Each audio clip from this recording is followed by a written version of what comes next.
So sometimes as clinicians, if you are doing nature-based work, you don't have all the skills of being outdoors in nature. So my suggestion is you find people who are skilled in bringing that skill to you or teaching it to you. And so I have my husband here. His name is Jason, and he is an Eagle Scout. So he learned long ago how to build fires. And so he's going to demonstrate for you and explain to you how to build a fire if it's winter time. Jason, can you share with us what we need to do? Hi guys.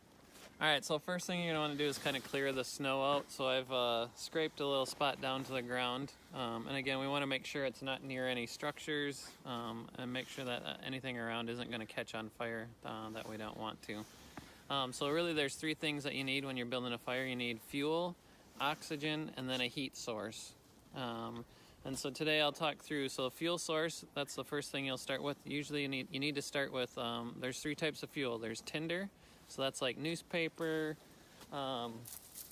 dried grass, pine needles, and then you move into your kindling, so that's anything really smaller, twigs, branches, stuff. Again, you want to make sure you're getting dry tinder or kindling.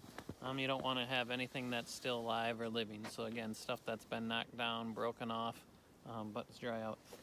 And then you move into your actual fuel, so your thicker pieces. Again, when you're doing this in an emergency situation, you don't want to build the fuel, anything that's bigger than your wrist. So you want to keep it small.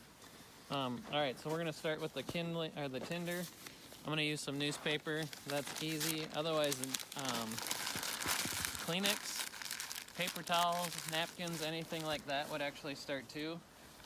Work well. So you start with that first. We'll do a couple sheets here. And then what we're going to put on top, then we're going to do our grass. We're just going to kind of break this. And I'm just going to do a teepee style fire. So again, we're just going to kind of prop everything up at the peak in the middle.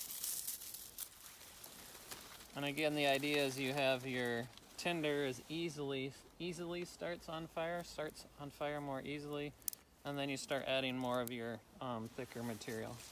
I like pine needles. If you can get pine needles right off the ground that are brown, those work really, really well. That pine sap acts as an accelerator and helps get that fire going.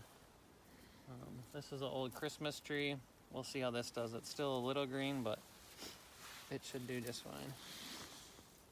And then again, we're just kind of building this up all the way around. And again, anytime the twigs snap like that and you get that nice crack, that's a good sign that it's dry.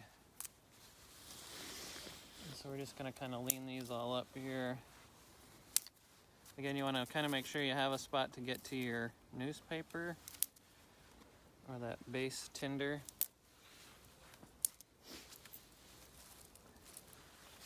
And you can build this up really as much as you want. Again, just make sure you have the tinder and stuff available to you, so you're not going and trying to scavenge it once you start that. So again, we're just going to do a small fire today. So just kind of lean that together. We'll throw a couple bigger ones down here too. And again, just getting this in a nice teepee fashion.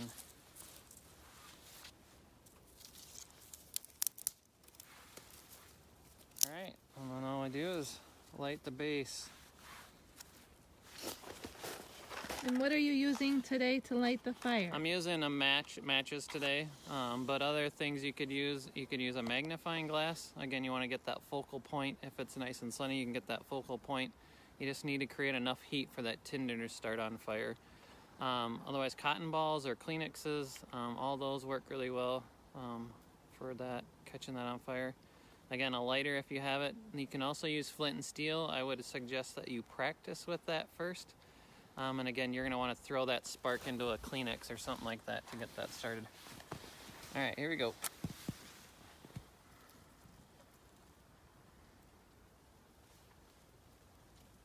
And so again, we're going to get that going, and then we're going to step back here.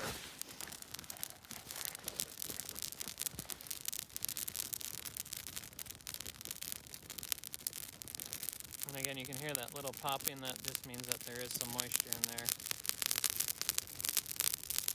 At what point do you add the bigger wrist diameter?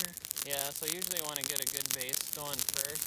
But you can see we're starting to get a good hot flame. So this is where if you're going to have a longer fire, you would want this stuff on there.